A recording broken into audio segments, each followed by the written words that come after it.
महाराष्ट्र का सियासी पारा उस समय गर्मा गया जब शिवसेना युवटी के अध्यक्ष उद्धव ठाकरे ने देवेंद्र फडणवीस पर अपने बेटे आदित्य ठाकरे को लेकर गंभीर आरोप लगाए।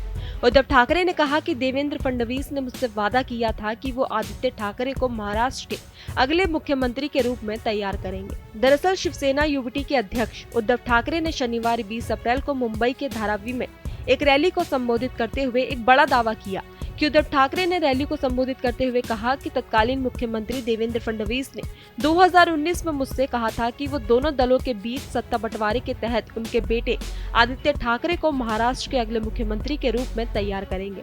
उद्धव ठाकरे ने आगे ये भी कहा कि बीजेपी के वरिष्ठ नेता फडणवीस ने उनसे कहा था कि वो अगले 2 से 3 साल में केंद्र की राजनीति में चले जाएंगे। तत्कालीन बीजेपी अध्यक्ष अमित शाह शिवसेना अविभाजित के साथ गठबंधन करने के लिए उनके निजी आवास मातोश्री आए थे। उन्होंने दावा किया कि उस समय अमित शाह ने गठबंधन के तौर तरीकों पर चर्चा की थी। उन्होंने कहा कि मुझे आश्वासन दिया गया था कि मुख्यमंत्री का पद 2.5 साल बीजेपी और अविभाजित शिवसेना के बीच के लिए साझा किया जाएगा। इसके बाद देवेंद्र फडणवीस ने मुझसे कहा था कि उद्धव जी, मैं आदित्य ठाकरे को 2.5 साल में तैयार कर दूंगा। हम उन्हें 2.5 साल के बाद मुख्यमंत्री बना सकते हैं। जिस पर मैंने फडणवीस से कहा था कि आदित्य अभी अपनी चुनावी करियर शुरू कर रहे हैं, उसके मन में ऐसी बातें मत डालो। उन्होंने आगे कहा कि जब मैंने फडणवीस से पूछा उनके जैसा वरिष्ठ नेता आदित्य के नेतृत्व में कैसे काम करेगा, तो उन्होंने कहा कि वो दिल्ली चले जाएंगे। वहीं अब ठाकरे के दावे पर बीजेपी की महायुति सरकार में वर्तमान उप मुख्यमंत्री देवेंद्र फडणवीस ने हमला बोलते हुए कहा कि शिवसेना युवती नेता अपना दिमागी संतुलन